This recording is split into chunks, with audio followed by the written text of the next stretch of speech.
যেতে হবে। এই আমার দেহ বয়স হয়ে গেল 60, 65 কি 70। এই দেহ আস্তে আস্তে আমার পিতা চলে গেছে, আমার পিতামহ চলে গেছে, আমার মাতামহ সব চলে গেছে। ধীরে ধীরে আমিও একদিন চলে যাব, যাওয়ার কথা আমি রেডি হয়ে বসে আছি। তাহলে আমি কি জন্যে এখানে এলাম? এই চিন্তাটা করবে, দেখবে মনের ভিতর থেকে বেরিয়ে আসছে উদ্বেলতা, কান্না। হরি আমায় আশ্রয় দাও, হরি আমায় আশ্রয় দাও। কারণ যা যা করেছি সব করে থাকবে।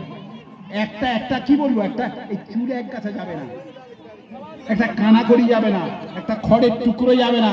যা বলছি আমার সব চলে যাবে। এই অনুভব করো।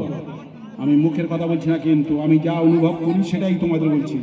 আচার্য সেই হয় যে নিজে আচরণ করে। হ্যাঁ, আমি নিজে আচরণ করি বলেই তোমাদের বলতে পারছি। এই আচরণের দ্বারা ভগবান শ্রীকৃষ্ণ পরের লাইনে আবার বলো, পরের অধ্যায়। আমার দেরি হয়ে যাচ্ছে এখানে। এই কাঠ দাও না, ইয়ে কাঠ লাগা বাবা। আমরা চলে যাচ্ছি সাংখ্য যোগে। সাংখ্য আগে হলো অর্জুন বিষাদ, মানে অর্জুনের দুঃখ এলো আমিত্বের দুঃখ। ভগবান আমিত্বের দুঃখ নাশ করছেন। সাংখ্য যোগ, সাংখ্য যোগ মানে জ্ঞান, বেদান্তের কথা। পরে আসবে কর্মযোগ। সাংখ্য জ্ঞান, আত্মজ্ঞান, আত্মা জীবাত্মা পরমাত্মা সেই জ্ঞান। তাই সাংখ্য, সাংখ্যে জীবাত্মা পরমাত্মা। আমাদের সাংখ্য দর্শন আছে কিনা কপিলের? সাংখ্য যোগ অর্থাৎ জীবাত্মা পরমাত্মার জ্ঞান। এসো হরি ওম তৎসৎ। হরি ওম জল দেব।